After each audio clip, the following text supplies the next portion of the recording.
Il y a une pratique qui se passe dans tous les ministères. On a remarqué ça. Lorsque vous demandez un travail, automatiquement, c'est un cabinet d'études externe. On donne au cabinet pour faire l'étude et c'est coûteux. Mais de vous à moi, vous savez très bien, la plupart du temps, le cabinet se retrouve être le cabinet soit du ministre ou de quelqu'un en tout cas dans le ministère. Est-ce qu'on se comprend? C'est du vol. Disons-le clairement, ce n'est pas bien. Vous êtes par exemple informaticien, on vous demande un travail dans ce domaine. C'est vous qui êtes censé le faire. Sinon, à défaut, il faut remonter vers des institutions, en tout cas étatiques, qui puissent vous aider à le faire. La première des choses que les gens font, c'est un dossier rapidement. On recrute un cabinet et on les donne. Et derrière lui-même, il part travailler. On a observé ça. Il fallait donc un long temps d'observation pour comprendre et confirmer les mauvaises habitudes des gens dans l'administration. On veut faire en sorte que certaines institutions telles que l'ANSAL puissent être ces cabinets-là. Là où ils seront limités, ils vont dire qu'ils ne peuvent pas, il faut qu'ils recrutent des experts dans tel domaine. Ils vont recruter et ils vont le faire. Mais la plupart des travaux qu'on essaie d'effectuer dans la plupart des ministères, il y a de la ressource à l'académie pour le faire. Mais il ne faut pas que dans l'administration, on recrute des compétences et à chaque fois qu'il y a un travail, il n'y a pas de compétences. Il faut repartir encore vers un cabinet privé. C'est du vol, c'est de la triche et on va mettre fin à ça. On a parlé des mots comme la corruption, voilà. Mais ça continue. La lutte contre le terrorisme, oui, il y a des avancées, il y a beaucoup de choses. Mais il faut que nous-mêmes reconnaissions qu'il y a un volet sur lequel il n'y a pas eu une lutte acharnée. C'est la corruption, c'est la lenteur administrative, en tout cas l'administration en général. Ce volet, il faut reconnaître, ça n'a pas marché. Mais pourquoi ça n'a pas marché? C'est parce qu'on s'était donné un temps pour sensibiliser, pour parler aux gens, pour que les gens comprennent. Tant dans l'armée que dans le civil, que les gens comprennent où est-ce qu'on part, pourquoi il faut cesser telle habitude. Pas que les gens ne comprennent pas, ils font semblant et se disent qu'on ne prendra jamais de mesures. Aujourd'hui, il y a tellement de lois qui ont été votées pour protéger le travailleur. C'est très bien. Mais chacun devrait faire la mission pour laquelle il a été recruté. Mais les gens ne font pas la mission. Voilà, pendant que des gens ont des salaires de 3 millions, de combien de millions dans ce pays, voilà, il y en a qui n'arrivent même pas à se payer un repas. Vous trouvez ça normal? Ah non. Ah non. Moi, je suis opposé à ça. Il faut qu'on change les choses. Soit on change, ou bien, écoutez, on reste esclave à jamais. On est là pour changer les choses. On a pris le temps d'observer, de sensibiliser, de parler. Comme beaucoup de gens ne comprennent pas, ça sera ferme. La machine contre la lutte contre la corruption va démarrer.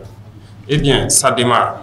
Le conseil de discipline et autres, c'était mort. On a adopté des textes pour que les gens puissent sanctionner ceux-là qui ne veulent pas travailler. Mais rien, personne ne veut sanctionner. Ah, si moi je le sanctionne, on peut le licencier, ça sera de ma faute. Écoutez, il y a ce genre d'émotions-là, ça ne doit plus exister. Nous sommes un pays en guerre et on doit bien gérer les ressources. Et quand on dit gérer les ressources, ce n'est pas les ressources financières seulement, les ressources humaines aussi. Dans notre émotion, on n'arrive même pas à faire quoi que ce soit. On n'arrive pas à sanctionner quelqu'un. Il y a des gens qui sont de gros travailleurs dans notre administration. Et vous les connaissez. Ils viennent très tôt. Tant qu'ils ne finissent pas leur mission, ils ne rentrent pas à la maison. Ils n'ont jamais demandé de payer une heure supplémentaire. Ils sont nombreux ceux-là qui viennent, qui repartent jusqu'à la nuit, qui font le travail. Mais en réalité, ils font le travail de certains paresseux et de certains fainéants qui viennent et à 10 heures, ils sont donc dans des maquis ou bien ils sont au porc au four. Ils ne veulent pas travailler. C'est la réalité et vous les connaissez. Et d'autres sont obligés de faire leur travail. Mais pourquoi ces gens-là, on ne les sanctionne pas? Tous ceux qu'on va prendre dans les situations d'absence chronique dans les administrations et qui ne sont pas sanctionnés, la personne sera licenciée. Le directeur qui était censé le sanctionner là sera probablement licencié aussi, sinon puni. On ne peut pas continuer comme ça. L'esclavage existe dans nos administrations. On vous a recruté pour faire un travail. Vous vous retrouvez assis au bureau. Un commerçant ou un pauvre paysan vient pour un papier. Vous le voyez, certains sont tellement orgueilleux, gonflés. C'est de l'esclavage. Il ne fait pas d'abord son travail. Il le crie dessus. Il cherche les gens de leur bureau. Si tu fais, tu quittes mon bureau. Et souvent, il les cherche. Les gars sortent, ils tournent. Il ne fait pas le travail, il se lève, il part faire. Ces gens-là existent dans l'administration. On le dit publiquement haut et fort. Si on t'a recruté d'être dans une administration pour faire un service, tu le fais. Tu n'as pas à esclavagiser des Burkinabés. On vient pour faire un papier. Le gars vient souvent, il ne comprend même pas français. Souvent, il ne connaît même pas le nom du papier. Mais tu as été recruté pour faire ça. Tu l'expliques clairement et tu lui dis tout ce qu'il y a. Il rentre dans son bureau, il est assis. Oui, toi, tu veux quoi? Les gars commencent à parler comme ça. Et si tu ne sais pas ce que tu veux là, quitte mon bureau. Nous avons des films comme ça. Ouais. Et il finit par chercher le pauvre commerçant ou le pauvre paysan, quitte son bureau. Il fait ce qu'il veut sur son ordinateur. Et puis, dans peu de temps, il se lève, bon, il prend son téléphone, il a quitté le bureau. Il n'est plus là. 11 h, vous revenez, son bureau est vide. Et c'est jusqu'au lendemain. Ce sont ces gens qui font que d'autres sont là. Ils sont obligés de travailler jusqu'à la nuit. Parce qu'ils sont obligés de faire tout leur travail. Ils accumulent les dossiers dans les casiers. Ils ne travaillent pas. Et à un moment donné, oui, que si on veut que ça soit épuré, il faut faire opération casier vide. Et dans ça, ils réclament des primes encore pour pouvoir le faire. Vous êtes recruté pour quoi? Vous voyez l'esprit là. D'autres sont recrutés pour faire un travail. Ils ne veulent pas faire le travail. Ils veulent qu'on les donne d'autres primes supplémentaires pour pouvoir faire le même travail. Si vous ne pouvez pas vous quitter, il y a beaucoup de jeunes gens qui attendent. Ils vont venir vous remplacer. Et on va continuer. Il y a des pratiques qui doivent cesser. La lenteur administrative, ça doit cesser. S'il y a un travail, il faut le faire. C'est la patrie d'abord. Tout ce que vous faites, c'est pour la patrie. Il y a combien de Burkinabés? Estimé à 24 à 25 millions actuellement ici. Il y a combien de travailleurs, les fonctionnaires? Ça ne vaut pas 300 000 personnes. Vous êtes d'accord avec moi? C'est ça, non? SGG. Mais quelle est la masse salariale mensuelle? C'est environ 90 milliards, c'est ça? Donc 90 milliards de ressources qui sont partagées à environ moins de 300 000 personnes. Et d'autres dans ce lot ne veulent pas faire le travail. Qu'est-ce qu'on fait? Ils doivent rester? Je refuse. Je refuse. Ça ne va pas se passer comme ça. Donc bientôt, vous allez voir ce qui va se passer. De toute façon, dans l'armée, ça a déjà commencé. De notre côté, il faut le dire, ça ne va pas. On a dit au départ ce qui était là, ainsi de suite. On a essayé de parler aux gens, de sensibiliser pour que certains comprennent. Cette fois-ci, c'est fini. Le temps de la sensibilisation, de regarder là, c'est terminé. Le vendredi passé, on a radié un officier. Ça, c'est le départ. S'il faut encore la semaine prochaine radier un autre, et ainsi de suite, on va radier. Quiconque va s'amuser avec la vie des hommes, on ne va pas plaisanter. On est en train de monter en puissance. Le peuple a consenti d'énormes sacrifices pour qu'on puisse être équipé, qu'on ait le nécessaire pour faire la guerre. Oui, ça avance. Mais ce n'est pas pour autant qu'il faut baisser la garde. J'attends d'autres rapports. Tant que ce n'est pas élucidé certaines conditions, on ne va pas s'arrêter. Voilà. Parce que ce qui s'est passé, par exemple, à Solé, c'est inadmissible. Et quand tu es officier, on t'a désigné. C'est le peuple qui t'a confié ce pouvoir-là. Vous êtes un chef d'élément, vous envoyez en mission, vous faites la mission. Tout le monde sait ce que c'est que la mission militaire. Il n'y a pas à baisser la garde. Et ce qui fait encore mal, c'est que je pense que depuis le 19, tout le monde a été alerté qu'il y a des projets d'attaque d'envergure. Et je pense que les zones de Solé, Arbinda étaient plus menacées. Et je pense que c'est le 21, c'est ça? Il y a des missions qu'on a envoyées spécialement pour aller voir ces points-là, revoir le dispositif de défense et tout, les conseillers. Mais malgré ça, si tu dors, on va te taper. Il ne faut pas croire que c'est fini, c'est pas fini. Il faut rester concentré, toujours concentré. Et c'est la mission de l'officier. Les hommes ne s'appartiennent pas. Un militaire là, il ne s'appartient pas. Il appartient à la patrie. Personne ne dira le contraire.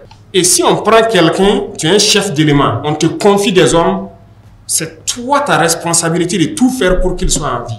Tu les commandes. Si quelqu'un refuse, tu le punis. Jusqu'à la radiation, ça existe. Ce qui s'est passé là-bas, on a été surpris. Du moment même que le matin à Gorgadi, on dit qu'il y a une attaque, tout le monde se met en alerte. Mais 3 heures plus tard, à 9 heures, on vient encore attaquer. Non, c'est impossible. Il est temps que la révolution, là, ça marche. On ne peut pas vouloir se développer dans ça. En voulant feinter, déplacer les problèmes. Non, il faut affronter les problèmes et les résoudre. Voilà pourquoi les gens affrontent actuellement le terrorisme et combattent. Donc dans l'administration, chacun aussi doit affronter tout ce qui est problème et résoudre. On ne va pas avoir froid aux yeux. On fera ce qui est bien pour le peuple là. Et que tout le monde puisse vivre dignement. Que chacun se mette au sérieux. Et ça commence par vous, travailleurs de la présidence. Il faut qu'on arrive à équilibrer la balance. L'autosuffisance alimentaire. Ce qui va nécessairement faire baisser le coût des denrées. Même si vous touchez 100 000 francs, si le sac de riz a baissé, ainsi de suite, tu peux nourrir ta famille. C'est lorsque vous avez un bas salaire et que le coût de la vie est élevé qu'il y a un problème. Donc c'est ce combat que nous essayons de mener actuellement pour que tout le monde puisse avoir à manger. Et aussi, ce qui va en parallèle avec, comme on l'a dit la dernière fois, c'est de tout faire pour arrêter les importations. On va importer que ce qui est nécessaire. Et je pense que c'est dans ce sens que l'APEC a été créée, pour qu'on puisse s'industrialiser un peu. Pour mettre, il y a des usines qui ne coûtent vraiment pas grand-chose. On peut le faire. On trouvera toutes les formules possibles pour pouvoir s'industrialiser et éviter que nos devises ressortent. Parce que nous ne sommes pas pauvres, mais tout ce qui ressort de notre sol repart dehors pour payer à manger. 7500 agents de la fonction publique qu'on veut recruter. D'abord, pourquoi il faut recruter? Est-ce qu'on a fait vraiment le point? Les GRH doivent ouvrir l'œil. Parce que je sais que les premiers marteaux, ça va commencer par eux. C'est sérieux. Les gens ne maîtrisent pas les effectifs. Et sciemment fait, partez dans les ministères, vous demandez les effectifs et la position, on ne peut pas vous donner. Voilà la situation au Burkina Faso. On veut recruter. On ne nous amène même pas combien partent à la retraite, combien peut-être ont démissionné, ou peut-être des cas de décès. Il faut ces statistiques-là pour exprimer le besoin. Maintenant, chacun est assis de façon mécanique. Il reconduit seulement. Il reconduit. Ils auront un délai. S'ils n'ont pas pu le faire, ça veut dire qu'ils sont incompétents pour faire leur travail. Vous êtes dans les quartiers, dites-moi, combien de fonctionnaires vous connaissez sont couchés chez eux? 24 sur 24, ils sont à la maison, ils font ce qu'ils veulent. Parce qu'au bureau, ils sont 2, 3, 4 dans le même bureau. Et ils se relèvent. Et même ça, le travail n'avance pas. C'est pas bien. Mais ça, c'est le travail des RH. Il faut qu'on maîtrise les effectifs, qu'on sache pourquoi on doit recruter. Parce que la fonction publique, beaucoup de gens ont compris peut-être les paresseux dont je parle là, c'est comme une assurance vie. Une fois que tu rentres, on ne peut plus rien te faire. Voilà, tu peux faire ce que tu veux et voilà, jusqu'à la retraite, c'est assuré. Ah, c'est fini, désormais, il n'y aura plus ça. Et on va même voir la formule pour trouver un décret pour les citoyens lambda. Si tu gagnes à prendre quelqu'un dans la corruption ou même dans des mauvais comportements, tu as une prime. J'ai donné les instructions pour faire ce décret-là. Et ça va passer. C'est ça, non? Et si tu as la preuve que le gars-là, il est absent, on demande des justificatifs, il n'y a pas de justificatif, c'est cash, ça se paye. Si tu as la preuve qu'il a fait la corruption, tu viens. Donc, on va instituer une prime pour ça. Donc, l'instruction a été donnée de faire ce décret-là. Ça sera comme ça. Dans le monde, il y a des exemples. Les gens sont passés par là pour lutter contre les mauvaises pratiques, contre la corruption. Pourquoi tout le monde va venir dans la fonction publique? Voilà l'autre partie de la réflexion. Après le pourquoi recruter, pourquoi tout le monde vient dans la fonction publique? Je pense qu'on peut créer beaucoup d'emplois sans forcément être dans la fonction publique. Aujourd'hui, comme je vous dis, nous, on paye tout de l'extérieur. Mais Dieu nous a fait un cadeau. Le Burkina, là, c'est une bénédiction.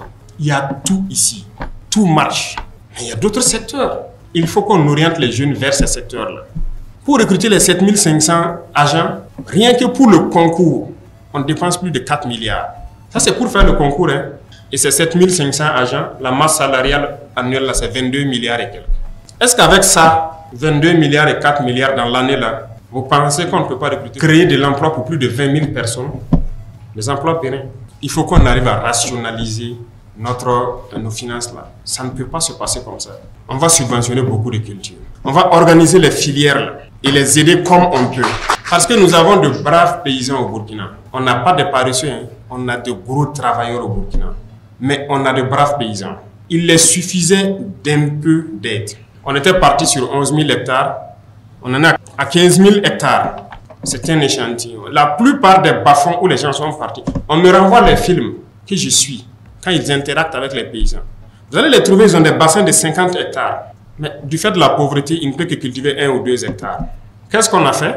On a trouvé de l'argent.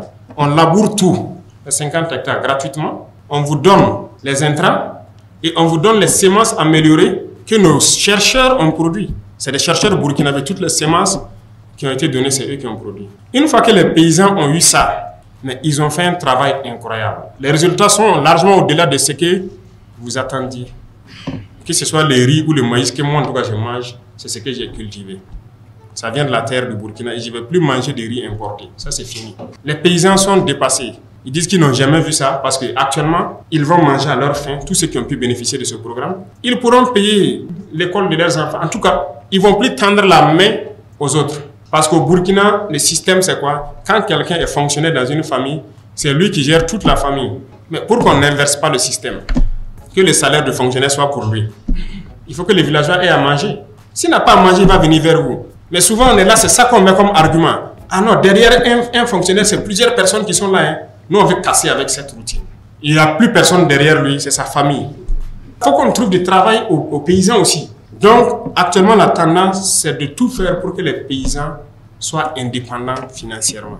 L'initiative a donné un coup de pouce, on a vu, c'était une expérience. L'offensive est lancée actuellement dans la campagne sèche, parce que l'offensive c'était prévu déjà la campagne humide, mais on a tout fait pour commencer la campagne sèche. Déjà, ça promet très bien. Si ça prend comme on le souhaite, mais c'est fini. Les producteurs sémenciers, nous avons les meilleurs producteurs sémenciers d'Afrique. Vous ne saviez pas peut-être, hein? Moi aussi je l'ai appris, je les ai rencontrés, qui vendent partout en Afrique les semences, les Burkinabés.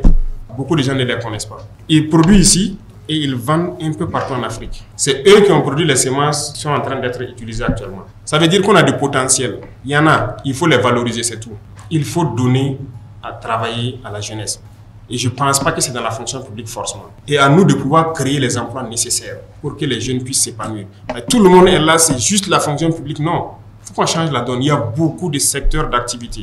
Donc en pensant aux plus démunis, ça nous amène à changer la conception des choses. Le monde paysan qui souffre beaucoup, le combat est orienté vers eux. Et je pense que c'est ça le plus important.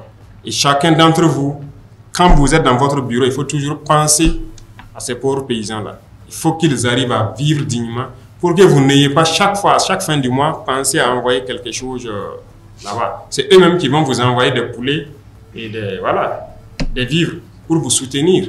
Parce que normalement, la richesse est au village. Mais le système a fait que c'est inversé. Actuellement, on a acquis des missiles beaucoup plus puissants. C'est ce qui a été expérimenté à Djibo. Que ces missiles étaient beaucoup plus puissants que les autres qu'on utilise. On en a acquis 2, 3, 5, 10 fois plus puissants. Et il y en a qui continuent de venir.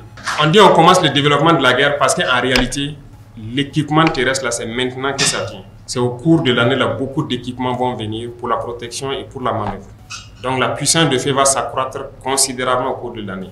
Donc les cotisations que vous voyez, rien que les petits missiles, ça ne suffit pas. Mais comment on fait pour payer les VDP? Comment on fait pour les équiper? Comment on fait pour équiper le reste de l'armée? Est-ce que vous savez? Mais c'est les ressources du pays. Ça veut dire qu'il y a eu quand même une gestion rigoureuse des ressources. Sinon, nous aussi, on pouvait aller créer des comptes offshore, transférer les milliards là-bas et puis dire qu'on fait la guerre. Mais non, on a voulu tout faire dans la guerre. Les pays étaient capables de faire la guerre, mais ça a été mal géré. Ça, il faut le dire clairement. Et qui le veut, on va le démontrer. Rien que le matériel de protection et les armes individuelles, c'est pas du jeu. Mais tout ça, ça a été payé, non? Toutes les armes qui opèrent aujourd'hui ont été payées par l'argent du contribuable. C'est dans la gestion qu'on a pu le payer. On concentre tout, on optimise et ça peut faire la guerre. Je pense que c'est un sacrifice qui n'est pas de trop. Il faut que notre niveau de la puissance de feu arrive à un certain niveau, de sorte qu'il n'y ait plus match et qu'on reste concentré. Donc c'est ce qui a mené à un certain nombre de mesures qu'on a prises, parce que voilà, la guerre va passer à un autre niveau encore. Le développement, voilà, a commencé maintenant. Et on va se mettre au sérieux, et ce qui veut dire que tout le monde doit rester concentré. Beaucoup d'autres combats seront menés, et comme je parlais d'esclavage, voilà, vous avez entendu parler des sociétés de placement et autres là. Voilà, on va s'attaquer à ça aussi. C'est de l'esclavage.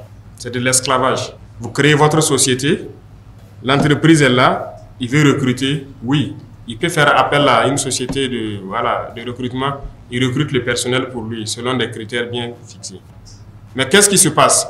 Lui, il veut un travail dans une entreprise, il se fait recruter par la société. L'entreprise le paye par exemple 300 000 le mois, la société le paye 80 000. Et il garde le reste. C'est ce qui est là. Les gens ne veulent pas changer leur comportement. On va s'attaquer à ça. Et il y en a plein partout. Causez avec les jeunes, ils vous diront. Vous trouvez que ce n'est pas de l'esclavage? Le gars, il travaille et c'est l'autre qui récupère tout. Et généralement, même, on ne le déclare pas à la caisse. Il est blessé, on le limoge. Il part à la retraite, il ne sait plus quoi faire. Il y a de l'esclavage que nous-mêmes, on s'administre. La dernière fois, la mairie a payé les travailleurs saisonniers là. Vous avez suivi ça? C'est de l'esclavage qui se passait. En 2022, dès octobre, ces gars-là se retrouvaient vers la résidence. Chaque matin, moi, je sortais, je les voyais et je les ai fait rencontrer pour comprendre. Quand ils ont expliqué leur situation, voilà. Mais pendant ce temps, des gens fêtaient leurs milliards à la mairie ici. Pendant qu'il y a des travailleurs, d'autres sont décédés. Que vous torpillez. C'est normal ça. Donc quand on va s'attaquer à des gens, il faut que tout le monde comprenne. Même si c'est votre cousin, c'est votre frère, il faut que vous compreniez. On ne va pas permettre à des gens d'esclavagiser des Burkinabés. Il y a beaucoup de mots dans notre société, on ne peut pas finir de... Voilà. En tout cas, vous allez entendre beaucoup de bruit, que ce soit dans notre milieu ou dans d'autres milieux, parce qu'il y a beaucoup de mots. Hein.